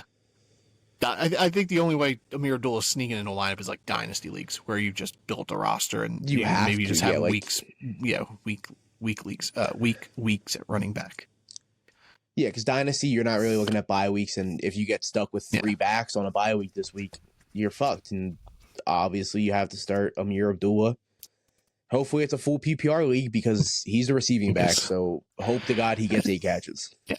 Hey, they do pepper their running back. Like Alexander Mattison was getting catches all year, but I feel bad if you got to go that route. I agree. Denver wins. Denver. Cool. San Francisco, the 49ers travel to Green Bay to take on the Packers. The Packers are 3-point home favorites and over under 46.5. We brought up Brock Purdy earlier. He's got a little shoulder issue. I expect him to play. George Kittle has come out and said he's playing. He ain't missing the Packers game. Juwan Jennings, he's been great. I think he's a lock. Good, dude. I would lock him in my lineup over Deebo Samuel. I think he's a more comfortable playing him than Deebo. Deebo is he's looked off this year. I don't know what's going on with him, but he hasn't looked as good as he has in the past. Whereas Juwan Jennings and Brock Purdy, they have a special connection. And I honestly think San Fran tries to move on from Deebo in the offseason, and they're going out with Ayuk, Jennings, and Pearsall next year, just because of the connection of Brock Purdy and Jennings. Dude, Deebo is he's a weird cat, man. You know how I feel about Deebo. Yeah. And I love Deebo. Man. He's a weird cat. He's a weird fantasy career, too. He's had 2 really good seasons, and the rest have just been average. Or bad. Or really bad. Like I would say this year's average 2 years ago was bad. Yeah, I agree. This year it's feasible. You can still play him. He's not like horrendous or anything. He's still a top 20 receiver, I'm pretty sure. He's wide receiver. Nope. I lied to you, everyone. Okay. I lied. My apologies. He's a flex guy, though. He's a flex guy. Juwan Jennings, though, has been immaculate since fucking having to take over for Ayuk. Like, this is what Ayuk should have been, and he just hasn't been. But Juwan Jennings has. And he did it earlier, too. He had that huge week. What was it, week 3 or 4? Where Juwan Jennings was like, it was week 3. He put up 46.5 points in 11 catches, 175 yards, and 3 tutties. Like, come on, dude. That's amazing. Ayuk hasn't done that in his career. No, so and all Brock Purdy does is pepper Juwan Jennings with targets. Oh, yeah. Like, he's far and away Brock Purdy's favorite option. Yep. Like, the last 2 games, 11 targets. And then go back to that game, week 3, 12 targets. Like, when Juwan Jennings is on the field, and Ayuk or Deebo isn't, or Kittle isn't, he's the guy. And I think that just continues the rest of the year. I think Juwan Jennings is going to win a lot of managers' championships. I agree. There's a belt I hope he doesn't right in our home league, league, though. There's a belt sitting right next to me that's going to be thankful for Juwan Jennings on my team. That's for damn sure. Yeah, and then, obviously, Christian McCaffrey in the lineup. Yep. George Kittle plays, he's a start every week. Yep. Deebo, you can flex him, but you can flex him, especially with 6 buys this week. You're probably going to have to play him. You're playing Deebo. Yeah, you're playing Deebo. If it's a full slate of games, I could see ways out of Deebo Samuel. I agree. And then Green Bay side, Jordan Love, tougher matchup, but you're going to play him. Well, just go right on the other side. Would you go Jaden Reed or Deebo Samuel? I would go Jaden Reed. I agree. Yeah. I still think Jaden Reed's that team's number one receiver. Whereas I don't think that with San Francisco. No, I agree. I would play Deebo over Christian Watson, though. I was going to bring that up, but I thought that would have been kind of ridiculous. But yeah, I would easily play Deebo over Christian Watson. But Christian Watson, I think flexible. I would play him over Jalen Waddle. Easily. I'd play him over Jordan Addison. I'd play him over Nick Westbrook-Akine. All the names we've brought up in terms of like drawing a line. Yeah, I agree. Might play him over Tank Dell. That one's a little tougher. I think Tank in that matchup. I think he provides more upside than Tank Dell. 100%. But I would lean towards Tank Dell because, I do love upside guys, but like Christian Watson can throw you a goose. Some upside guys can at least get you 4 points. Christian Watson, there's times where he'll get you 0. Yeah, he's no floor and all attic. So no floor and all attic. That's no basement, all attic. Yeah, that's Christian Watson's literally his whole career. So it's a toss up. Josh Jacobs though, he's been hurt. He's hurt. He was limited today in practice.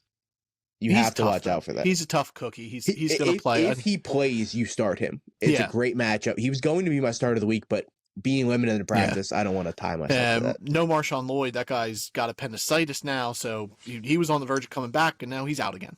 Yeah, there was like reports that he was going to be hugely involved, but I don't know how you can commit to someone who hasn't played. You haven't seen him in an NFL game. That's not preseason. Yeah, so I get you can say he's going to be hugely involved, but until I see it with my eyes, Marshawn Lloyd's not even a roster at this point. Tucker Kraft? This one makes me sad. He's still way better than Luke Musgraves, but man, it almost feels like an eternity since he's had a good game. Because 3 weeks ago versus Detroit, bad game, bye week, and then he goosed last week. Yeah. And it's a rough matchup, dude. So I'd go Jonnu over him. All the names we brought up, Jonnu, Hunter Henry, Zach Ertz, Luke Schoonmaker. Schoonmaker, no. Okay, I would go Schoonmaker over Kraft. The other guys, yes. Like I would hold Tucker Kraft in like the same boat as Cole Kmet, just a little above him. Yeah, I agree to that, but I would go him over Shoemaker. Okay. And Romeo Doubs, you messing around with any of the other receivers in Green Bay? No, just Christian Watson. Yeah. Well, and Jaden Reed. Oh, well, yeah, for sure. All right. Ricky Pearsall? No. No. Okay. Not yet. Who wins this game? Oh, man. Give me Green Bay at home. There we go. Here's our first difference. I'm picking the Niners. I knew it was going to be. Fine. That's disgusting. Yeah, I'm picking the Niners. A big bounce back, almost a must-win game for them. It's a good football team. It's an okay football team. I agree. They're still in the thick of it for their division. I think this is a big confidence game. They win this game on the road.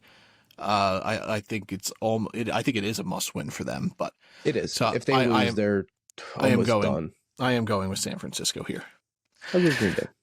Arizona, the division-leading Arizona Cardinals, my favorite team, travels to Seattle to take on the Seahawks. Would this put Seattle in first if they win?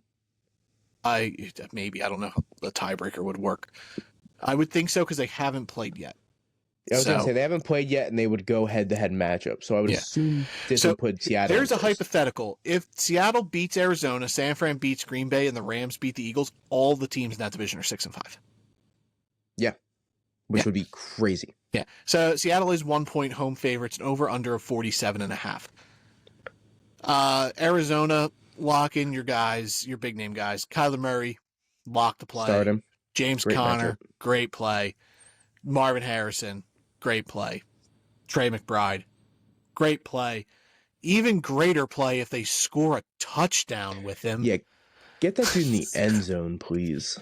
For the love of God. Don't give this guy rushing touchdowns or fumble recoveries. I don't care at this point. If you have to give him a rushing touchdown, get this guy in the end zone. I'm so fed up with this dog shit. What are we doing here? Get Trey McBride in the end zone. Yeah. But your big four Cardinals, lock them in your lineups. They're easy plays every week. Seattle, DK Metcalf, put him in. Ken Walker, my start of the week. I think he's a great play. Put him in. Jackson Smith and Jigba, I think, is in this. You lock him in your lineup. He's if you're locking Jawan Jennings in a lineup, JSN's pretty much locked in too. Yeah. Wide receiver 10 on the year in full PPR. Yeah. He's had full point PPR. He went 12 targets 3 weeks ago, and then a bye week and then 11 targets. He brought in 10 of them. Back-to-back 100-yard games with the bye week in between. JSN's a for sure start. Yeah, like points per game, he's averaging more points than Zay Flowers, more points than Terry McLaurin, more points than Brian Thomas Jr., more points than Jaden Reed, more points than Josh Downs. If someone's more just points watching, than George Pickens. If someone's just watching me, I keep muting my mic and sniffling my nose because I'm sick still. Yeah, they're gonna think Nicky. I'm a huge fucking cokehead, and this guy's just doing fucking coke. You love Jalen Coker, brother. Yeah, sure. But Carolina I'm like fiddling with my nose. legend. Like I literally just peeped myself in my video, and I'm like, people are gonna think I'm doing fucking coke for 2 hours straight. Hey, if Coke wants to sponsor the podcast, yeah, sure. the soda company. Yeah, not your Not local the drug street lords. pharmacist. Yeah, yeah, but yeah, Jackson Smith and Jigba has been low key amazing. He's been amazing, great this year, yeah. And I don't know if going into next year, if people are going to like put that together. I think he's still going to be a guy who's not drafted as high as he should be. I think people are going to look at like the second year players and try to like get that. Like I think Glad McConkey's going to end up going over him in most drafts. I think Zay Flowers is going to go over him in most drafts. I don't want to get too caught up in what he's done the last 2 weeks, but I'm willing to say I'm going to have JSN ranked higher than DK Metcalf going into next year. Frisky. I love it. That's we ride dirty on this podcast, baby. I'm not in that boat, but I am. Have we changed roles on DK Metcalf? Maybe. Because years ago, I wasn't in. You and Matt were just DK Metcalf. He's a top 3 wide receiver in football. I'm like, you guys are crazy. And now I'm like, oh yeah, DK Metcalf, I'm locking him in a top 12 wide receiver every year. I think there's a chance JSN leads the league in catches next year. Okay. Hey, maybe we'll do an off-season bold prediction show for next year, and that'll be one of them. I like that. But I think JSN's a lock. I think that both teams, you can look at the same way. You're locking in your big name dudes. I think it's gonna be a great game. I agree. Like I'm so in on JSN. Like I'm not even gonna I think him and DK have a chance to be way better than Lockett and DK. And Lockett is one of my all-time favorite fucking players. Like I loved Lockett coming out of college. I loved him in Seattle. He's been an amazing player, but JSN he's a different receiver, dude. Like he's an alpha. He was a first round pick for a reason. So now they have 2 alphas. Like DK's on a body. And Lockett's going to be eating up these targets to each other. Exactly. Like it's going to be flawless in Seattle, dude. Like I'm all in. Hopefully they keep Geno. I think he's a free agent at the end. I think they will. They don't have a backup option at this point. You just pay the guy. I'm pretty sure he enters the market. And they're not going to be in, or they're not going to in market for a rookie quarterback just based off where they're going to be drafted. No, they're not going to be drafted high enough. Who wins this game though? Man, Arizona's been balling out, dude. I'm not going to lie. Their defense has been looking so much better the last couple weeks. They're putting it together like a real team. Geno is under contract next year. His free agent year is 2026. So it's the year after. Okay. Oh, man. I'm going to go Seattle. All right. I'm taking the Arizona Cardinals, which means they're losing. They're losing. Anytime I pick them, they lose. Damn. But you're going to do your team dirty like that. I am going to. I do think they win this game. I'm going to pick the Cardinals. I do love the hypothetical of all 4 of these teams being 6-5, though. Would love to see that. But that's going to be a big problem for the Rams. I'm not going to lie. Yeah. And the Niners. I don't have them winning either. So yeah, I think the Cardinals win this football game. All right, Sunday Night Football. You mentioned them. The Philadelphia Eagles travel to the Rams in L.A. Sunday night, Eagles are 2.5-point road favorites and over under of 49.5 points. You gotta maybe be a little worried about Puka Nacua and Cooper Kupp. The Eagles corners have been locking dudes down. Yeah. Yeah. The Eagles' corners have been dirty all year, dude. They've been killing it. And they've been stopping the run. So Kyron Williams, who hasn't scored a touchdown in 3 weeks. I'm gonna a little inside of our home league here. You're gonna bench Kyron Williams? No, I have 5 people in this game on my roster, being Jalen Hurts, AJ Brown, Kyron Williams, Cooper Kupp, and the insurance Blake Corum.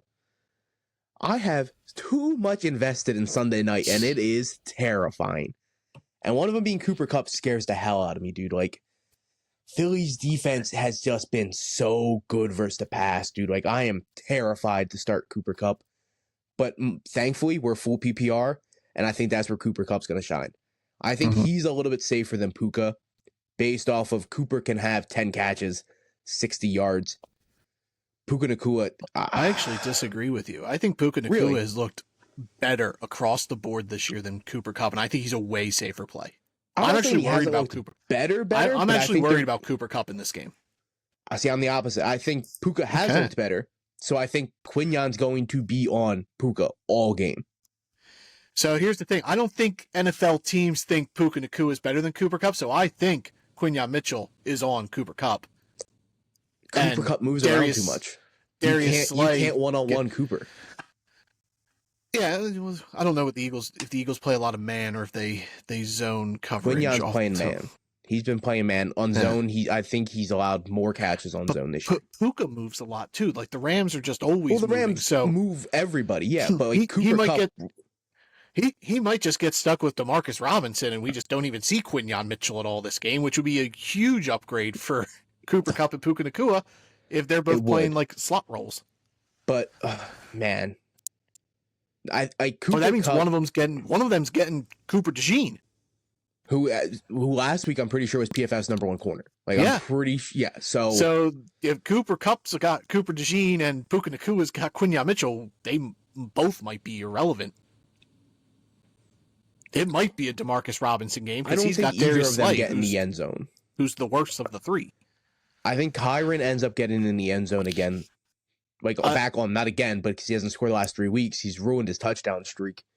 I think the Rams need to get him going. Just like I said with the Vikings and Aaron Jones, I think the Rams need to get Kyron Williams going if they want to win this football game. Yeah, the only way the Rams win this game is through Kyron Williams. I agree. They're not going to do it through Stafford and Kupp and Puka Nacua. It's not going to happen. Stafford, not playing him. I am playing him in 2 QB leagues. Not playing him 1 QB leagues. I agree. I'm not even looking at Stafford as a streaming option this week. But you're gonna play your big guys, Puka and Kyron and Cooper Kupp. But again, it's gonna be a situation where you got to temper your expectations here. Philadelphia, I think AJ Brown's a great play this week. I don't know if Devonta Smith is gonna play, and Devonta Smith hasn't been that great the last 2 weeks. So we'll see how that goes there with him. He's banged up, so if he doesn't play, I think Dallas Goedert's a good sneak play. Rams haven't been great against tight ends. Like I would bump Dallas Goedert somewhere in that Zach Ertz, Hunter Henry, Jonnu Smith range. He's there with those guys. If Devonta Smith is out. If Devonta Smith does play, I would bump him down under those 3 guys. That's rough. I just love Philly's offense so much. I'm just trying to I'm trying to tie myself to Philly's offense any way I can, even if it's through Goddard. But yeah, I'd probably put him under those guys. But back to Devontae Smith, though, the Dallas game I kind of look as a crapshoot. They didn't need to pass that game. Barkley ran through Dallas's defense tremendously. And then Washington, I'll give you that game. He looked bad at Washington. That was not a good Devontae Smith showing. Even if he does play, I'm not sure I'd want to play him this week. I agree. I'm not looking at playing him this week. Yeah, I would try to sit him. I think this is going to be an AJ Brown game. I think AJ Brown is going to blow up this week, much like Barkley's done. I think AJ Brown's due for a huge week, and it's prime time. Hopefully, this guy hasn't broke 20 points in full PPR since week 7. I think he hasn't scored a touchdown either since week 7. I think this is a big AJ Brown game this week, which then in terms means it should be a big Jalen Hurts game as well. I expect Hurts, Barkley, and Brown to all get in the end zone. Barkley's due for an okay game. Okay game, but I it's prime time. I think he gets in the end zone. Yeah. All right, I'm not saying he has a huge game, but I no, think he finishes. His game against Dallas, he only had 8 points. I thought that was the Washington game. He killed yeah. Washington and Jacksonville. So every other week is I Barkley expect him to finish with around 70 yards. Nothing huge for Barkley, but a touchdown. Yeah, the touchdown boosts it up a bit there. Then who wins this game? Philly. I agree. Philly. Yep. Philly's been playing out of this world, dude. Like, their defense is so good. Their offense has been different. Like, they're running it through Barkley here and there. They've been running a lot of Jalen Hurts rushing. They're not really passing a lot. Like, I'm pretty sure like the last couple weeks they've just been below the bottom half in passing. And that's how Jalen Hurts, you want that offense to function. You don't want Jalen Hurts throwing a ton, because then that's what leads to all the interceptions, because he's not when the best throwing quarterback. Force him into passing the ball a ton, it's not going to look good for Hurts. But when you're running the offense like this, Hurts looks amazing, and I'm a huge Jalen Hurts supporter as a Giants fan. Force your system around the guy, and it's going that way. All right, then we got Monday night. This is going to be a good one. The Baltimore Ravens travel to L.A. to take on the Chargers.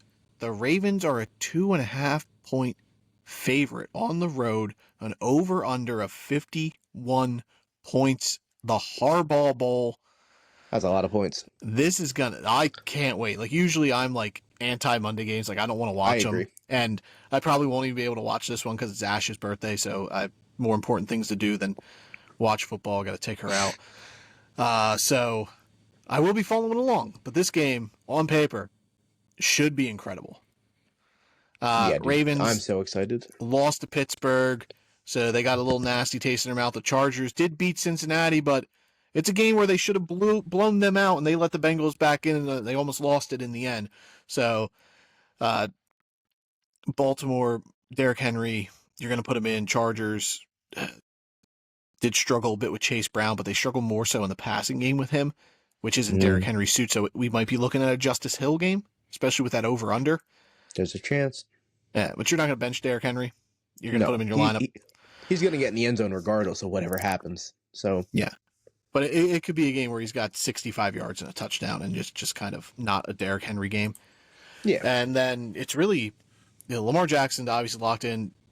You messing around with Zay Flowers? I am. After what T. Higgins and Jamar Chase did to the Chargers defense, I think Zay Flowers is a great play this week. I almost made him my start of the week, but I like Ladd a little bit more than I do Flowers.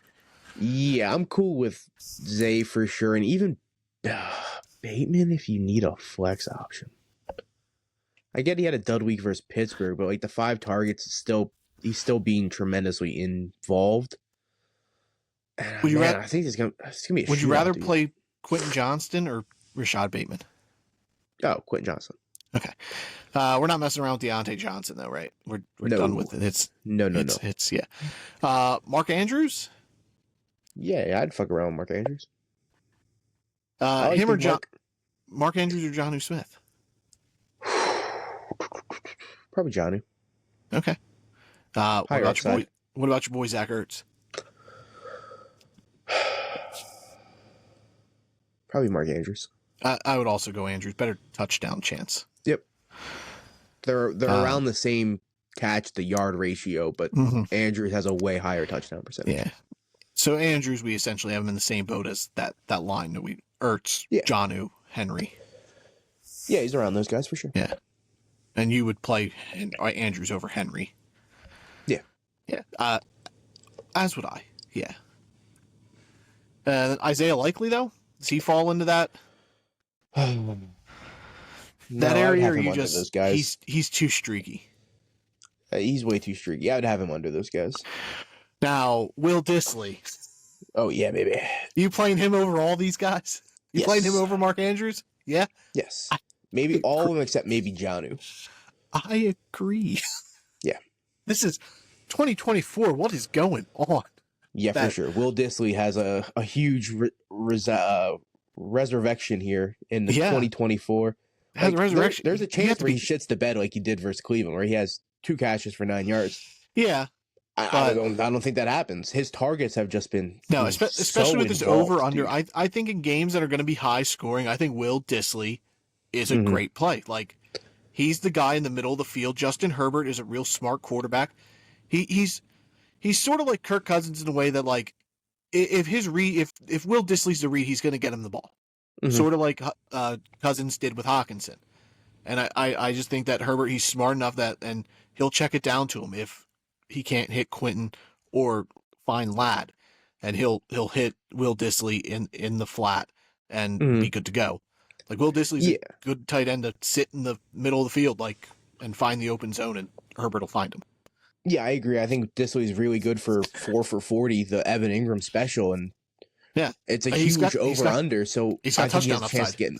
The end zone's going to be there, and I think he can go higher than the 4 for 40. Like, I think that's a floor, to be honest, right now, especially with, like, the matchups going forward. Baltimore, Atlanta, Kansas City, Tampa Bay, Denver.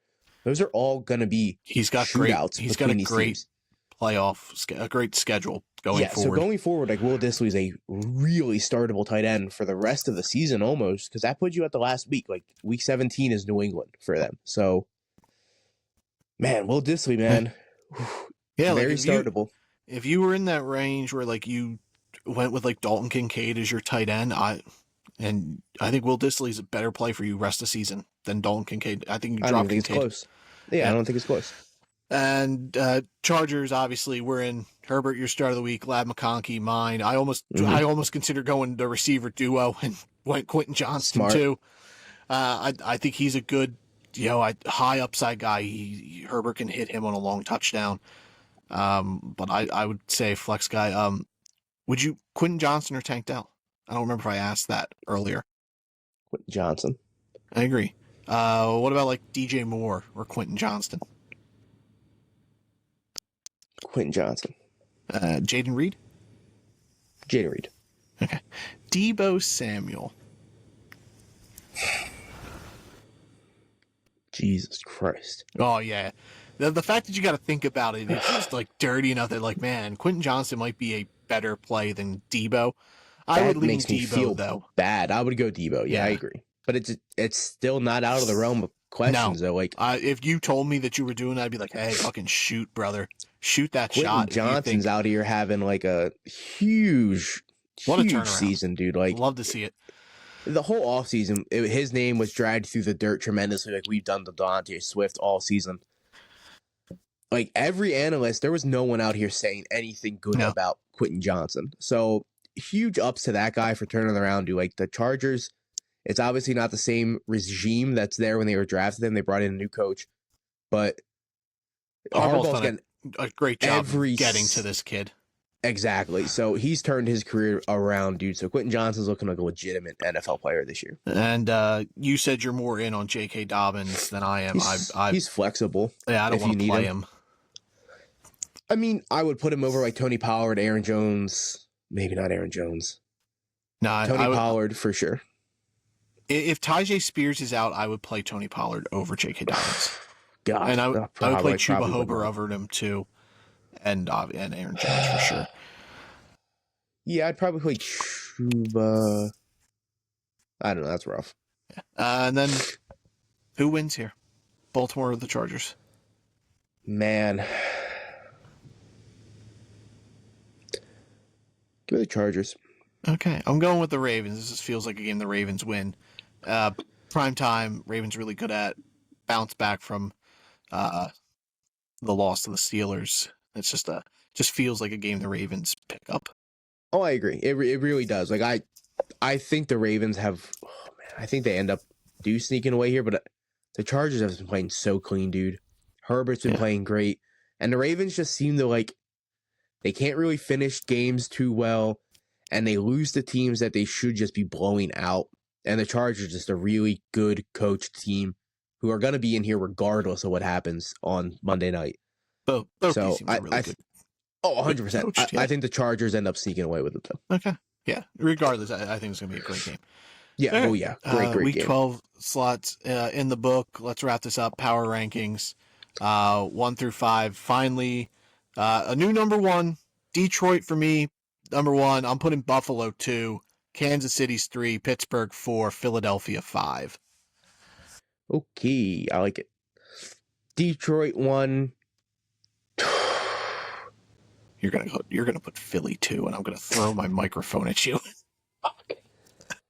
Buffalo 2, Detroit 1, Buffalo 2, Philly 3, Kansas City 4.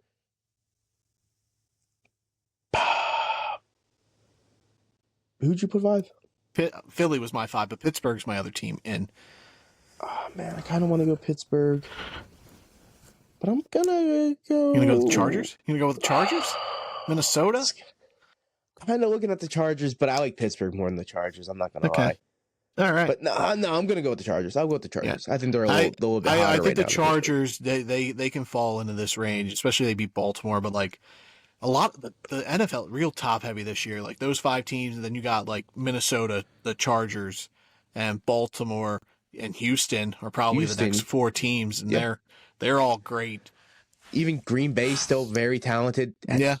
Denver is skyrocketing up this list very fast, dude. And if Arizona beats Seattle, we might have to start talking about them as a that is true. Contender. Yeah. Very true. There we go. Podcast in the book. Lot done this week. Starts of the week power rankings, week 12 matchup. And then obviously hook up our friends over at W Energy. Use the code drafted up for a 10% discount. That's WDUBBY. Support the podcast, like, rate, subscribe, review, all that good stuff. If you're not the energy drink type, we always appreciate it. We love you guys. Thank you always for listening here to the Drafted Up podcast. Next week, we might be 1 episode, we might be 2. We don't know. We'll see with the holiday here, Thanksgiving. We'll figure it out this week, but we might get 1. So we'll see you guys next week. Good luck this week, week 12. Get that dub, get to the playoffs. Adios, guys. Yep. Keep that playoff push going, everybody. Bye.